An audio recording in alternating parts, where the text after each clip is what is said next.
Welcome to my YouTube channel all time study GK GS की most important question. आप चाहे UP police की तैयारी कर रहे एसएससी एमटीएस रेलवे बीएड तो हमारी क्लास को आप ले सकते हैं, क्योंकि जीके जीएस हर एक एग्ज़ाम के लिए एसएससी एमटीएस वाले बच्चे क्लास को ज़रूर लें, क्योंकि अप्रैल में आपका पेपर है। मात्र 2 महीना से 1.5 महीना आपके पास टाइम है।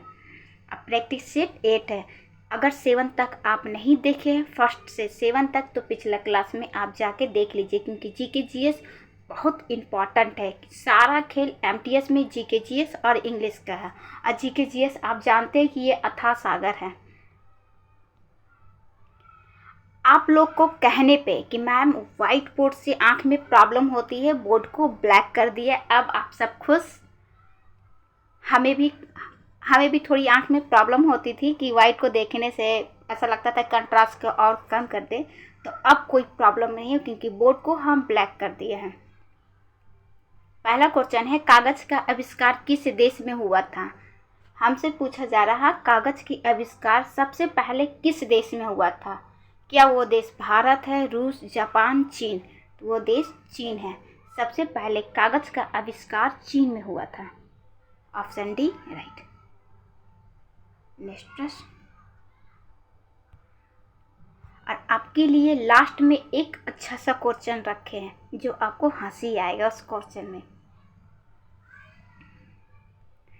स्वतंत्रता के अधिकार की गारंटी किस अनुच्छेद में दी गई है? मतलब हमसे पूछा जा रहा, स्वतंत्रता की अधिकार मतलब हमें बोलने की आज़ादी किस अनुच्छेद में है?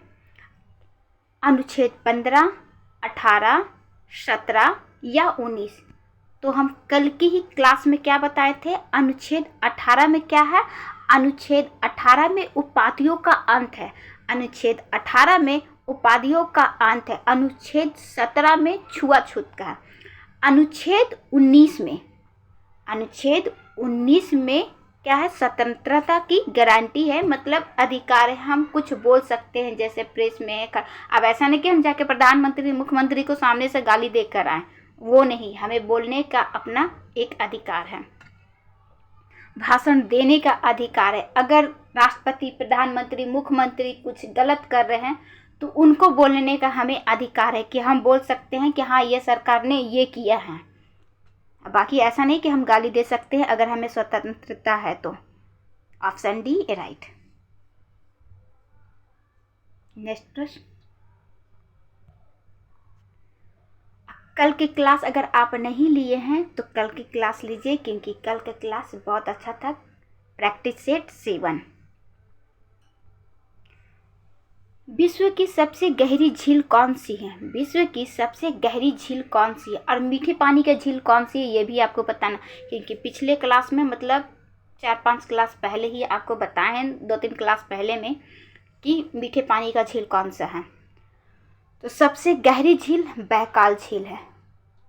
कौन? सबसे गहरी झील बैकाल झील है। Option B right. और मीठे पानी का झील सुप्रियल झील है। ऑप्शन ए वाला। ऑप्शन बी आपका राइट है, बैकाल झील सबसे गहरी झील है। नेक्स्ट प्रश्न, चार मीनार कहाँ स्थित है? चार मीनार कहाँ स्थित है? बिहार, तेलंगाना, मध्य प्रदेश या उत्तर प्रदेश? तो चार मीनार तेलंगाना में है। Option B right. अब कुतुब मीनार दिल्ली में है। कुतुब मीनार दिल्ली में है, चार मीनार तेलंगाना में है। नेक्स्ट प्रश्न, लोकसभा की पहली महिला स्पीकर, चाहे पहली महिला प्रधानमंत्री हो, पहली महिला मुख्यमंत्री हो, या पहली महिला राष्ट्रपति हो, या उपराष्ट्रपति हो, या पहली महिला राज्यपाल हो, पहली अगर कोई महिला आ रही है तो पेपर में पूछना ही पूछना है।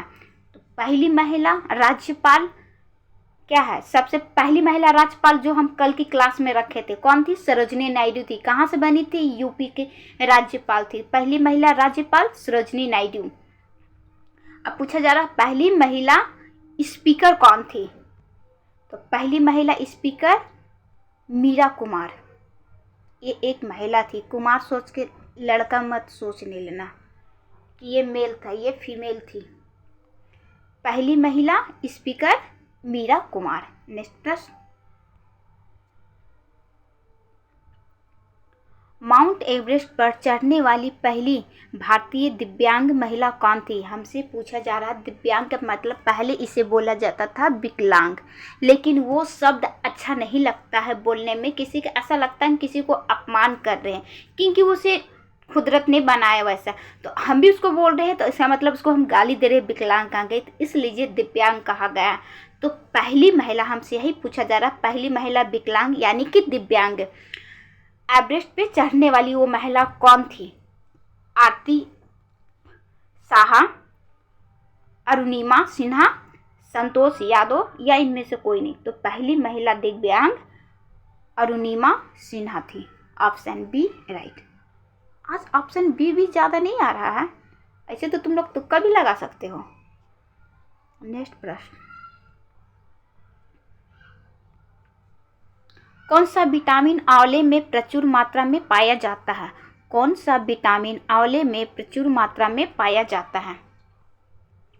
Vitamin A, vitamin C, vitamin D और विटामिन ए। तो आंवले में प्रचुर मात्रा में विटामिन सी पाया जाता है, इसलिए हमें आंवला खाना चाहिए। आंवला के आप ला के अचार बना लीजिए, आंवला की चटनी बनाइए, आंवला का जूस पीजिए। आंवला हमारे सेहत के लिए बहुत फायदेमंद है। और आंवला सबसे अधिक आंवला का उत्पादन कहाँ होता है? तो प्रतापगढ़ में। कहाँ? यूपी के Pratapgarh, Prayagraj. Option B right. ये भी बी, आज का बात है सब बी ही है। और विटामिन ए सबसे अधिक किस में पाया जाता है? वैसे तो दूध में भी विटामिन होता है, लेकिन हम गाजर खाते, गाजर में भरपूर मात्रा में विटामिन ए मिलता है। विटामिन डी हम सूर्य के प्रकाश से ले सकते हैं। क्या? विटामिन डी सूर्य के प्रकाश से भी हम ले सकते हैं। अब विटामिन ई हमारी ब्यूटी का होता है, यानी कि खूबसूरती का। ये सनफ्लावर आप जानते हैं ना, सूरजमुखी का फूल, उसमें विटामिन ई प्राप्त होता है। उसकी बिया से विटामिन ई निकाला जाता है। विटामिन तेल, उसकी तेल अगर फेस वॉश में आप लगाइए तो आपका फेस क्लीन हो जाता है। नेक्स्ट प्रश्न, गौतम बुद्ध की बचपन का नाम क्या था? गौतम बुद्ध के बचपन का नाम क्या था? सिद्धांत, महावीर, पवन या इनमें से कोई नहीं? तो गौतम बुद्ध का बचपन का नाम सिद्धार्थ था। Option A right. इनको ज्ञान की प्राप्ति कहाँ हुई थी? इनकी ज्ञान की प्राप्ति बोधगया, बिहार। वही प्रश्न आ गया, हम इसलिए एक साथ ही रखे थे। गौतम बुद्ध को ज्ञान की प्राप्ति कहाँ हुई थी? उत्तराखंड, बोधगया उत्तर प्रदेश या असम? तो बोधगया में होता था। बोधगया बिहार में। आप बोधगया गए, अगर हमारे कोई बिहारी बच्चे देख रहे हैं तो वो बहुत ही भली भांति जानते होंगे कि बोधगया बिहार कहाँ पे है। और अगर यूपी वाले भी बच्चे देखे होंगे और नहीं देखे होंगे तो मैम अभी भी हम घूम कर आए हैं बोधगया से, बहुत अच्छा जगह है Bodhgaya. Option B right. Next प्रश्न,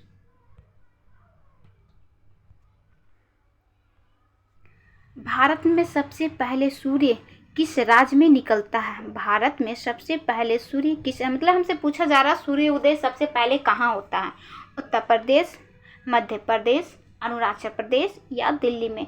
तो सबसे पहले सूर्य उदय मतलब सुबह में सबसे पहले हम सूर्य को देख पाते कहाँ? Arunachal Pradesh. Option C right.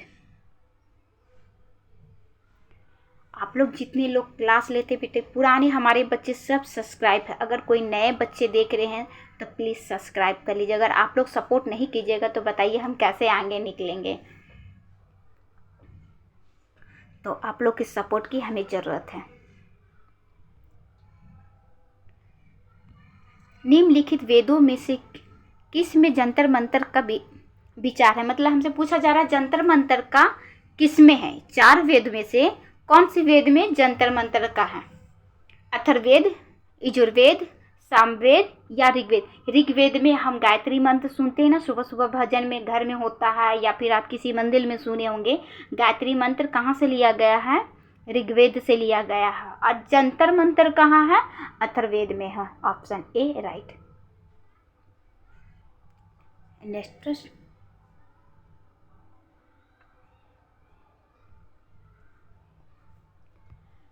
Class आपको अच्छी लगता है तो प्लीज़ सब्सक्राइब कीजिए, लाइक कीजिए, संख्या बढ़ाइए, हमें नहीं अच्छा लगता कि आपको हम बीच बीच में आपको बोलें। भारत की सबसे लंबी अंतर्राष्ट्रीय सीमा किस देश से साथ जुड़ती है? मतलब हमसे ये पूछा जा रहा है भारत की सबसे लंबी अंतर्राष्ट्रीय सीमा हम किस देश के साथ जोड़ते हैं? भूटान, पाकिस्तान, बांग्लादेश या चीन? तो हम बांग्लादेश से अंतर्राष्ट्रीय सीमा सबसे ज़्यादा है। Option C right. Next sorry बेटा। भारत में हरित क्रांति का जनक किसे कहा जाता है? भारत में हरित क्रांति का जनक किसे कहा जाता है? JP Paul, MS Swaminathan, B वानिल, इनमें से कोई नहीं। ऑप्शन बी है राइट, एमएस स्वामीनाथन। भारत में हरित क्रांति का जनक एमएस स्वामीनाथन को जाना जाता है। हम हरित क्रांति पे एक अलग से क्लास लेकर आएंगे जो पूरी 10-15 मिनट की क्लास रहेगा, लेकिन हरित क्रांति के ही बारे में, क्योंकि उसके बारे में जानना बहुत ज़रूरी है। एक जूते हुए खेत की खोज की गई थी। एक जूते हुए जूते मत समझ लेना। एक जूते हुए खेत की खोज की गई थी, तुम लोग जूता चप्पल मत समझ लेना। मोहनजोदड़ो में, कालीबंगा में, हड़प्पा में या रोथल में? तो ये कालीबंगा में हुई थी। जूते हुए खेत की खोज, हम लोग क्यारी बनाते हैं ना, option B, option B right, Kalibangan में। नेक्स्ट, अब जो किस क्वेश्चन के लिए हम आपको बोल रहे थे कि कितना लंबा चौड़ा से है, अगर आप पेपर हॉल में रहेंगे, पेपर देते तो इतना लंबा कौन पढ़े, साइड कर देंगे। लेकिन हाँ, पढ़ के देखिए कि क्या पूछ रहा है, 1 सेकंड में इसकी आंसर आप निकाल सकते हैं।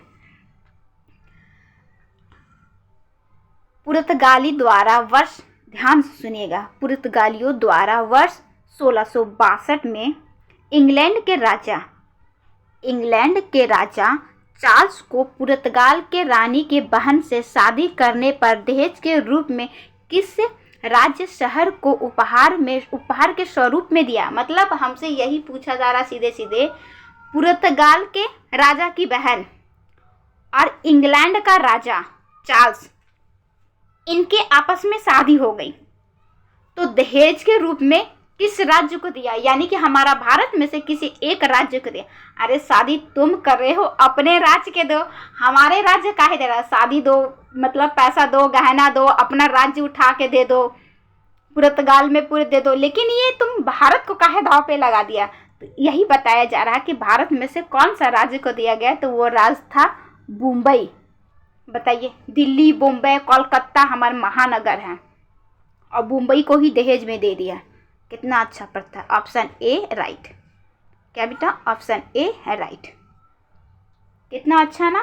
पुर्तगाल के राजा, रानी, इंग्लैंड का राजा, पुर्तगाल की राजा की बहन, यानी कि पुर्तगाल के रानी और इंग्लैंड का राजा, दोनों में शादी हुआ और दहेज में हमें दे दिया, हमारा मुंबई को। काश हम लोग के साथ भी ऐसे हो जाता, माँ बाप को दहेज के तो जरूरत ही नहीं रहता। अब आपको कुछ क्वेश्चन दे,